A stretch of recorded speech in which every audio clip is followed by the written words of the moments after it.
우리 옆에 계신 분과 이렇게 인사합니다. 우리는 그리스도의 몸입니다. 예, 우리는 그리스도의 몸입니다. 정말 그렇게 느껴지시나요? 예, 우리 정말 그리스도의 몸입니다.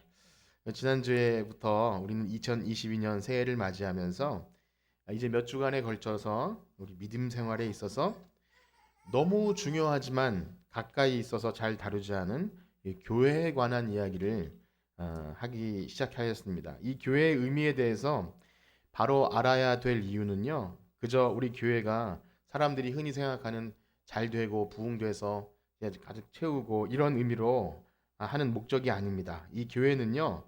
우리를 너무나 사랑하신 예수님께서 우리를 구원하시기 위해서 자기의 몸을 다 들여서 십자가 지신 그 주님이 이제 이 교회를 통해 우리를 만나 주시고 계신다는 겁니다.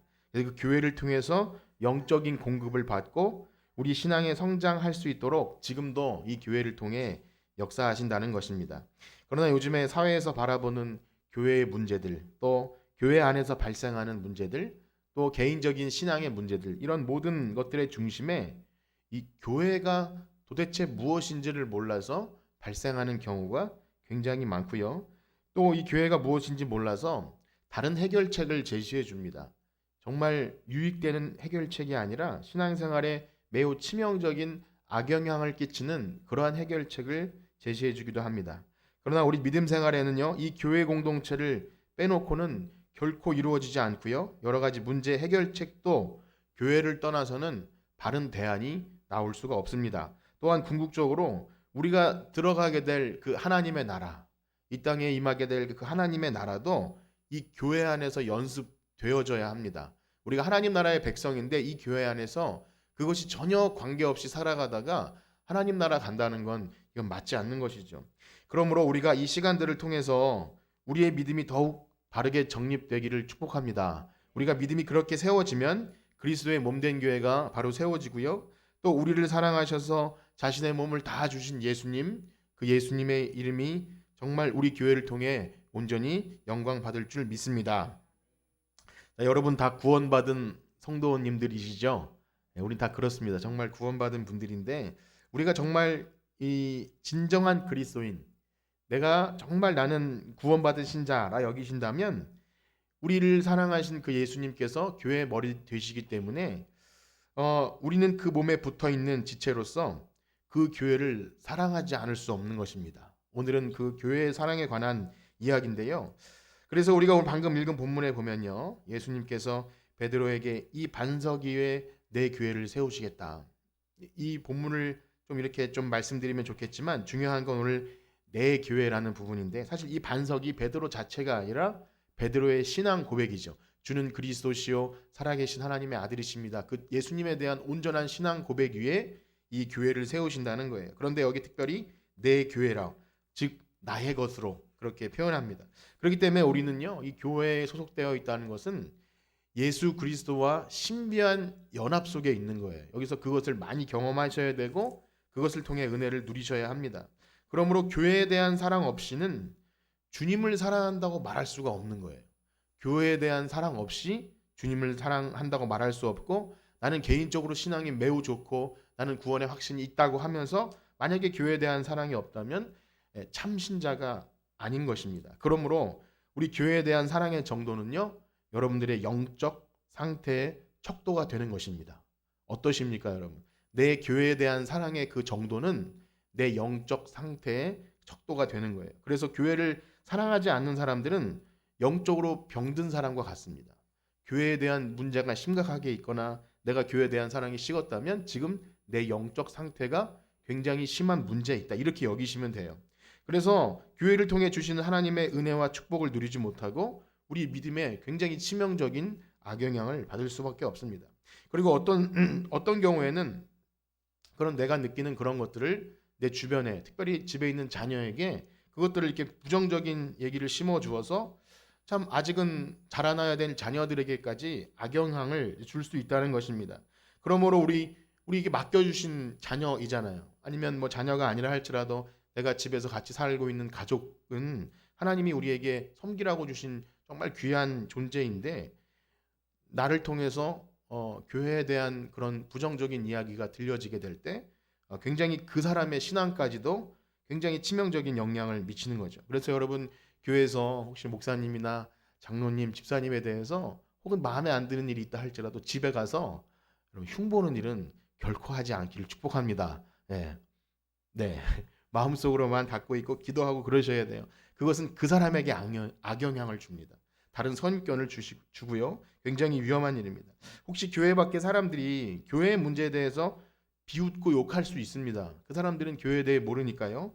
그런데 참 성도들은요, 교회의 문제를 가지고 아파하면서 기도하면서 울면서 나올지언정 이 교회에 대한 사랑은 결코 포기할 수 없는 겁니다. 왜냐하면 내 몸이기 때문이죠.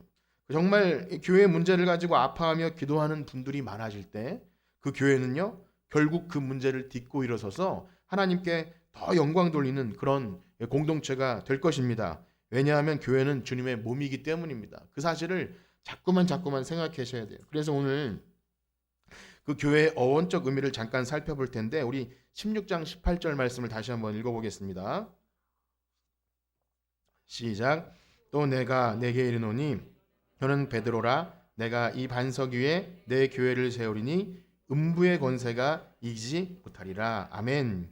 여기 지금 예수님이 사용하신 교회 에클레시아라는 이 단어는요, 사실 그 히브리어 카할에서 그것을 이제 70인형으로 번역하면서 된 건데 어쨌든 그렇습니다. 예수 그리스도를 믿는 자들로 구성된 공동체, 예수 그리스도를 믿는 자들로 구성된 공동체. 흔히 이렇게 사용되고요. 지금 이 시간에 더 세부적으로 이 에클레시아라는 교회의 의미가 어떻게 사용되는지를 한 5가지 정도만 짧게 말씀드릴 텐데 그렇습니다. 여러분 들어보신 적도 있고 또 이렇게 처음 들으시는 분도 있는데 한번 이렇게 생각해 보세요. 첫째는 승리한 교회입니다. 승리한 교회. 그것은 뭐냐면 하나님의 선택을 받아 그리스도와 영적인 연합을 가지고 하나님께 이끌린 천상의 신자들. 어떤 것인지 대략 알겠죠. 지금 죽으신 분을 포함해서 우리 성경에 나오는 많은 신앙의 선배들 그 모든 이미 하나님 나라에 이른 그 백성들을 승리한 교회, 그렇게 그것도 교회라고 일컫습니다. 그리고 두 번째는요, 전투하는 교회예요. 전투하는 교회. 그것은 뭐냐면 아직 이 땅 위에 있는 신자들 싸우고 있습니다. 예수님이 이미 다 승리해 놓으셨지만 이 땅에서 우리는 매일 싸우고 있는 거죠. 그 신자들의 모임을 전투적 교회. 그래서 첫째와 둘째는요, 다 같이 교회로, 성경에서는 이것을 다 교회로 의미합니다. 영적인 의미의 두 부류겠죠. 자, 그렇게 크게 두 부류로 나눠지고 또 어떤 의미로 쓰여지냐면 셋째는 이런 겁니다. 교회의 지도자들 인도 아래 그리스도를 예배하는 세계의 모든 믿는 자들, 이 지구상에 있는 모든 믿는 자들을 또 교회로 그렇게 표현합니다. 네 번째는요, 하나님을 예배하기 위하여 특정 지역에 설립된 교회의 신자들을 의미합니다. 그러니까 우리 이 구리 성천교회나 옆에 있는 교회나 그런 특정 지역에 설립된 것을 일상 교회라고 하죠. 그런데 건물이 아닌 교회의 신자들 모임. 다섯째는요, 지역 교회를 대표하는 직분자나 교회 지도자를 의미합니다. 여러분 뭐 외우실 필요는 없지만 성경에서 교회라는 단어를 이렇게 정리해 보면 주로 이렇게 쓰인다는 겁니다. 그래서 이 의미를 종합해 보면 이렇습니다. 우리 그리스도 신자 각 사람은 여러분 한 명 한 명은요, 지상의 교회와 절대 분리시켜 놓고 생각할 수가 없는 겁니다. 나중에 난 죽어서 천상의 신자가 되겠어. 뭐 이런 거는 게 아니에요. 이 땅에 눈에 보이는 지역 교회 또 세계 교회 이런 것과 함께 존재하는 거죠. 그래서 더 놀라운 사실은 지금 이 말씀에 보면 예수님께서 이 모든 교회들에 대해서 1인칭 소유격이라고 하죠. 내 교회, 내 교회다. 이 땅에 어떤 기관이나 어떤 아주 뭐 우리나라에서 어떤 기관 중에 제일 뭐 높은 뭐 청와대나 아니면 뭐 어떤 정부나 아니면 굉장히 큰 기관이라 할지라도 내 것이라고 표현하는 것은 없습니다. 예수님께서 내 것이라고 표현하는 것은 내 교회 이런 부분밖에 없어요. 그렇기 때문에 이 교회라는 것은요, 예수님의 몸. 그리고 사도행전 20장에는 또 이런 표현이 있습니다. 사도행전 20장 28절에 그 바울이 에베소 교회 그 장로님들과 성도님들과 작별하면서 고별 설교를 할 때 이런 표현을 쓰는데요. 우리 같이 읽어볼까요? 사도행전 20장 28절 시작. 여러분은 자기를 위하여 또는 온 양떼를 위하여 삼가라. 성령이 그들 가운데 여러분을 감독자로 삼고 하나님이 자기 피로 아멘. 크게 읽어주셔서 감사합니다. 지금 무엇을 중요하게 보셔야 되냐면 바울이 이렇게 표현해요. 하나님이 자기 피로 사신 교회. 그러니까 피로 값주고 피값으로 사신 교회라는 겁니다. 그래서 이 말씀을 종합해 보면 교회라는 것은요, 예수님과 살과 피로 연합된 유기적인 살덩어리, 피덩어리, 살과 연합한 그런 생명체와도 같다는 겁니다. 그래서 예수님의 내 생명이다 이렇게 말하는 거예요. 그래서 우리가 사도 바울이 예수님을 믿는 사람들을 잡으러 쫓아갈 때 예수님을 만날 때 예수님이 이렇게 말씀하세요. 네가 나를 핍박한다. 예수님 한 번도 만난 적도 없는데 예수님 믿는 성도를 핍박할 때 그게 바로 나를 핍박하는 거다. 그래서 지금도 예수님은 지상교회가 여러분 여전히 문제가 많고 실망스러운 부분이 있다 할지라도 주님은요 여전히 교회를 내 소유로 삼고 예수님의 생명처럼 아끼고 사랑하는 줄 믿습니다. 그렇기 때문에 우리가 교회를 사랑하는 것은 예수님을 사랑하는 거예요. 그러므로 모든 참 신자는요 이 땅 위에 있는 지교회에 속해서 교회를 사랑하고 그 몸의 지체로 붙어서 거기서 말씀의 은혜와 복과 그런 생명의 은혜를 날마다 체험해야 합니다. 그런데 현실적인 문제들 앞에서 우리는 분투해야 됩니다. 그래서 우리가 아까 전에 전투적 교회라고 말했잖아요. 현실적인 문제들이 많이 있는데 그 중에서 대표적으로 오늘날 좀 살펴볼 수 있는 것은 요즘 교회가 부패하고 타락했다고 하는 시선들이 많이 있습니다. 교회가 언제 핍박받지 않았던 때가 있겠느냐마는 항상 그렇게 공격을 받고요. 실제로 또 그럴 수도 있습니다. 그래서 어떤 사람들은 교회에 속하지 않고 인터넷으로 예배를 드리기도 하고요. 또 어떤 사람들은 돌아다니면서 그냥 나는 신자는 분명한데 가나안 지난주에 말씀드렸죠. 안나가를 거꾸로 하면 가나안. 그래서 가나안 성도들도 있는 현실입니다. 그러한 현실적인 문제에 우리는 정말 고민하면서 분투해야 되는데요. 이 교회의 의미를 바로 안다면 그러한 선택과 결정으로 나갈 수가 없는 것입니다. 실망한다고 해서 또 부정적이라고 해서 거기서 나를 떨어뜨린다면 이미 교회가 무엇인지 모르고 진짜 신앙이 무엇인지 모른다는 거예요. 그래서 그러한 선택과 결정에 찬성을 해주거나 권하는 사람들은요, 어떤 사람이라 할지라도 제대로 된 신앙생활 또 신자가 무엇인지 또 우리가 그리스도의 몸 되었다는 것을 잘 모르는 것입니다. 그렇기 때문에 우리가 보는 이 신약 성경에 등장하는 모든 교회들은 실제로 존재했던 그 지역에 존재한 세워진 교회들이고요. 그 교회들은 다 문제가 많았어요. 사도 바울의 편지만 봐도 얼마나 문제가 많은지 몰라요. 계시록에 있는 7교회도 또 얼마나 문제가 많은지 몰라요.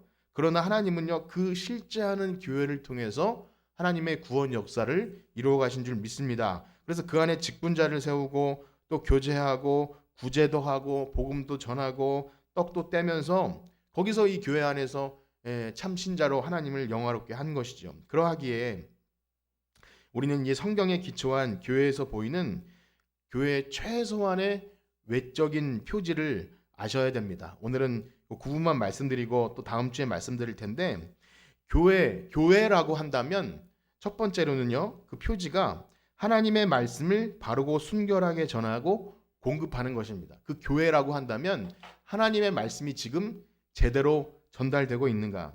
그래서 교회는요 각자 자기 주관에 맞게 해석하고 그렇게 하는 것이 아닙니다. 그래서 총회가 있어야 되고요, 교단이 있어야 되고 이게 정말 올바른 것인가를 여러 이렇게 가로로 세로로 또 이렇게 여러 방면으로 검증을 하고 그래서 올바로 말씀이 전해지는 것이 이렇게 인증이 돼야 돼요. 그렇지 않으면 성경의 진리를 바르게 하지 못하면 굉장히 큰 문제가 발생하죠. 만약에 교회에서 말씀이 제대로 선포되지 않는다면, 복음이 제대로 선포되지 않으면 이것은 교회를 포기하는 것입니다.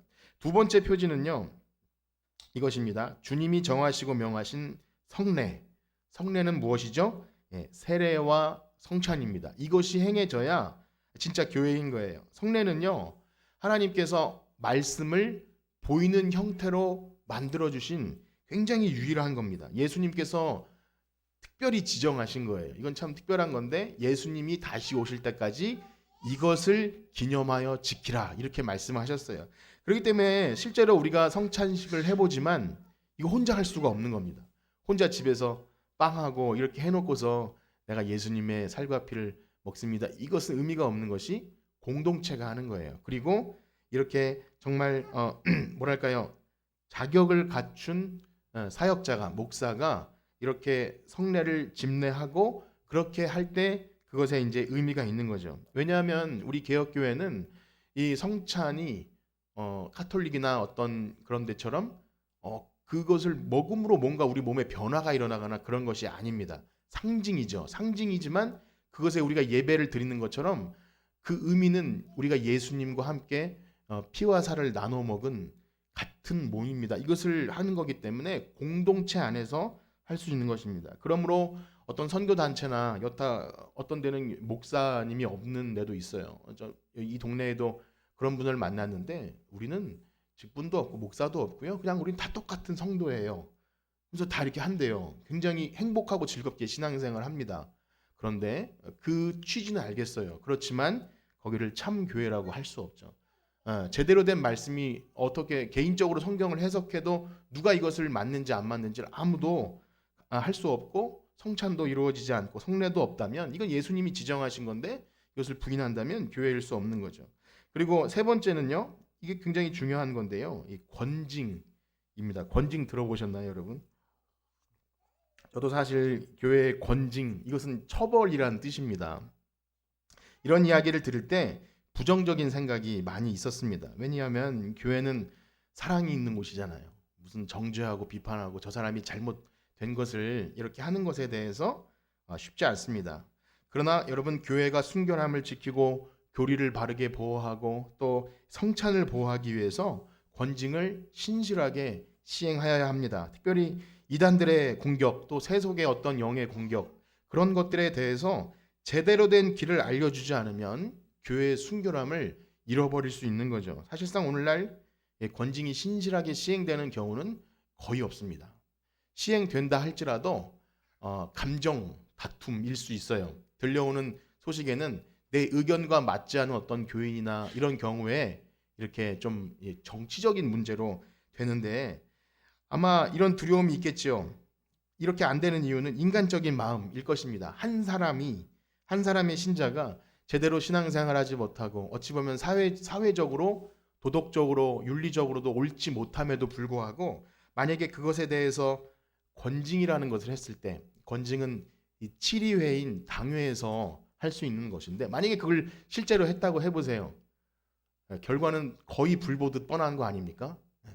교회를 나가든지 아니면 굉장히 큰 교회들은 사회법정으로 그 문제를 이끌고 나가서 이거 굉장히 교회에 큰 혼란이 일어나는 거죠. 그러니까 웬만한 목사님들이 이것을 할 수가 없는 거예요. 교회를 안 나오거나 무언가 내가 거기서 내 억울함을 증명하기 위해서 이렇게 분리가 되고 그거 한번 상상만 해보세요. 얼마나 고통스러운 일입니까? 그리고 교회에서 목사님이 은혜롭게 설교를 해야 되는데 교회에 그런 일이 있었다고 생각하면 전체적인 분위기가 가라앉겠죠. 그러나 여러분, 그럼에도 불구하고 교회 중직자이거나 지도자임에도 불구하고 신앙생활을 등한시한다든지 부도덕한 그런 삶을 사다든지 아니면 교회 안에 분쟁을 일으킬 때 교회의 치례인 당회가 그 사람을 불러서 신실하게 지도해주고 바른 길을 제시해야 되는데 만약에 그렇지 않으면요, 직분도 우스워지고 교회도 우스워집니다. 너무 심각한 문제인 거죠. 직분도 그냥 이렇게 그냥 버려버리고 교회도 그 직분이 과연 뭘까 이렇게 생각이 되는 겁니다. 우리도 그래도 되나 이렇게 생각이 되는 거죠. 굉장히 너무 처참한 일 초래할 수밖에 없습니다. 그래서 다른 교회를 가는 한이 있더라도 한 영혼이 올바르지 못하게 했을 때 신실하게 불러서 지도하는 것, 이것은 교회에 너무 중요한 역할입니다. 이제 이 교회의 외적인 표지에 대해서 다음에 더 자세히 살펴볼 텐데요. 저는 여러분들에게 이러한 지식을 넣어드리려고 하는 것이 아닙니다. 그리고 우리는 이렇게 권징을 시행하겠다 이런 말씀을 드리려고 하는 것도 아니고요.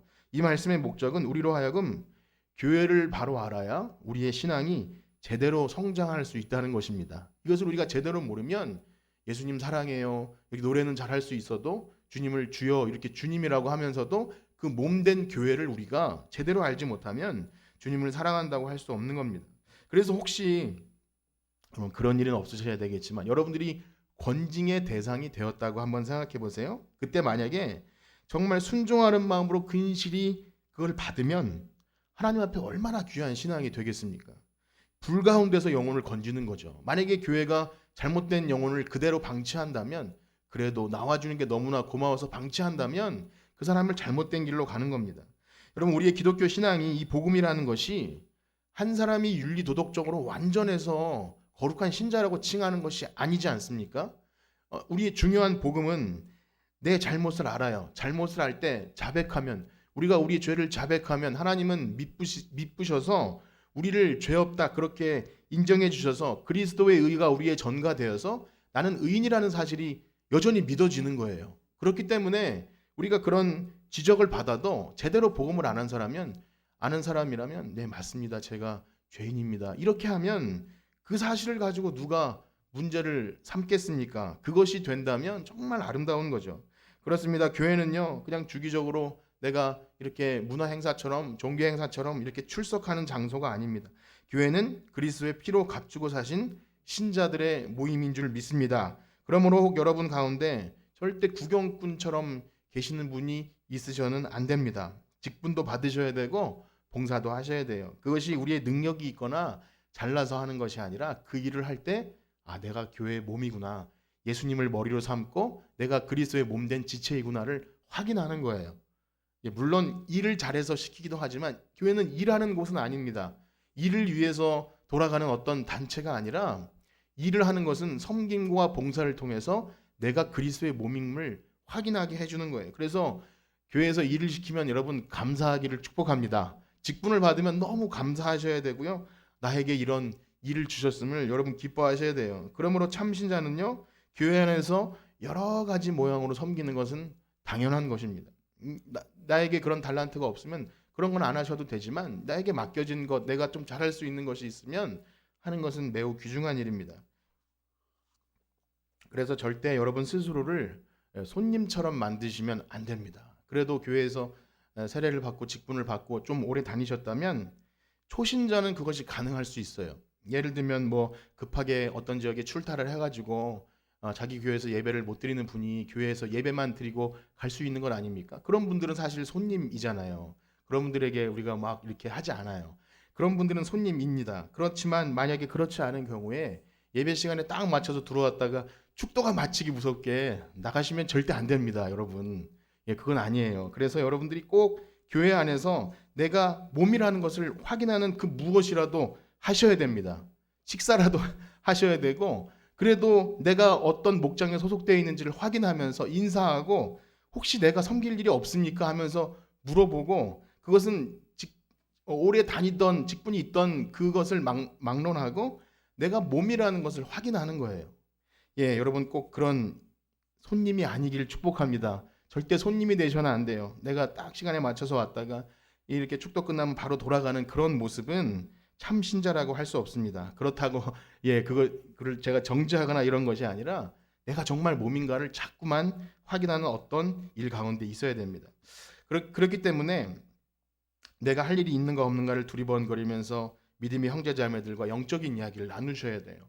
세상에 어떤 돌아가는 그런 일 말고 정말 영적인 이야기를 나누시면서 오늘 말씀드린 은혜를 나누시고, 그렇게 할 때 우리의 영혼이 살찌게 되는 겁니다. 메말랐던 영혼이 살찌고요, 또 세속의 때를 벗겨줍니다. 반대로 교회에서 멀어지고 그냥 구경꾼처럼 있을 때 우리의 신앙은 점점 식어지고 부정적인 마음만 자꾸 생깁니다. 그것은 사탄이 들어와서 우리가 그 누가복음에 나오는 그 네 가지 밭 있지 않습니까? 사복음서에 다 나오지만 그 네 가지 밭 중에 자꾸만 구경꾼처럼 있을 때 마귀가 와서 그것을 구원받지 못하도록 빼앗아 간다는 거예요. 그냥 여러분 그 마음을 방치하시겠습니까?